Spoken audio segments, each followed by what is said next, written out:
कराची से आपको आगाह करे, जहां जिना अस्पताल गायनी वार्ड से खातून के लापता होने पर पुलिस रिश्तेदारों का बयान लेने अस्पताल पहुंच गई है। ताज़ा तरीन तफसीलात हासिल करेंगे डॉन न्यूज़ के नुमाइंदे सैयद वसीम से। वसीम बताएगा तहकीकात में अब तक क्या पेशरफ्त हुई है। जी देखें, तहकीकात में पेशरफ्त में सबसे बड़ी दुश्वारी का सामना ये है कि गायनी वार्ड जिना अस्पताल का, जहाँ पे जुमेरात के रोज ये हिजाब फातिमा नामी खातून अपना मुआयना कराने आई थी, यहाँ के जो सीसीटीवी कैमरे हैं वो खराब हैं, जिसकी रिकॉर्डिंग नहीं निकल सकती है, जिसकी बुनियाद पर जो है वो पुलिस को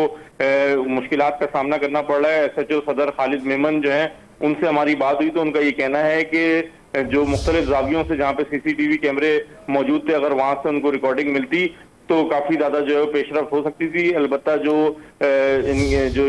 खातून यहाँ से जो गुज़िश्ता रोज लापता हुई, जो अपना गायनी वार्ड में मुआयना कराने आई थी, इनके हवाले से पुलिस ने जो वहां पर मौजूद उस दिन ड्यूटी पर डॉक्टर्स थी, उनसे भी जो है वो बात की है, और जो मुख्तलिफ जो रास्ते हैं यहाँ से निकलने के, वहां पर भी जो है वो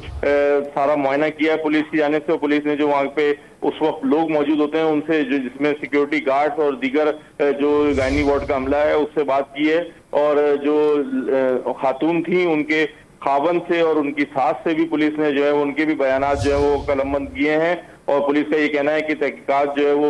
इसमें तफ्तीश में कोई पेशरफ्त होती है तो उससे आगाह किया जाएगा। अलबत्ता जो जिना अस्पताल के गायनी वार्ड के CCTV कैमराज हैं, इनमें कई कैमरे ऐसे हैं जो कि खराब हैं, जिनकी रिकॉर्डिंग मौजूद नहीं थी, जिसकी वजह से पुलिस को मुश्किलात का सामना करना पड़ रहा है। जी, पुलिस की जानिब से तहकीकात का सिलसिला जारी है और कराची के जिना अस्पताल के गायनी वार्ड से खातून लापता हुई थी, इसकी सास की जानिब से बहू की बाजियाबी की अपील की गई है। डॉन न्यूज़ से गुफ्तगू में खातून की सास आबदीदा हो गई।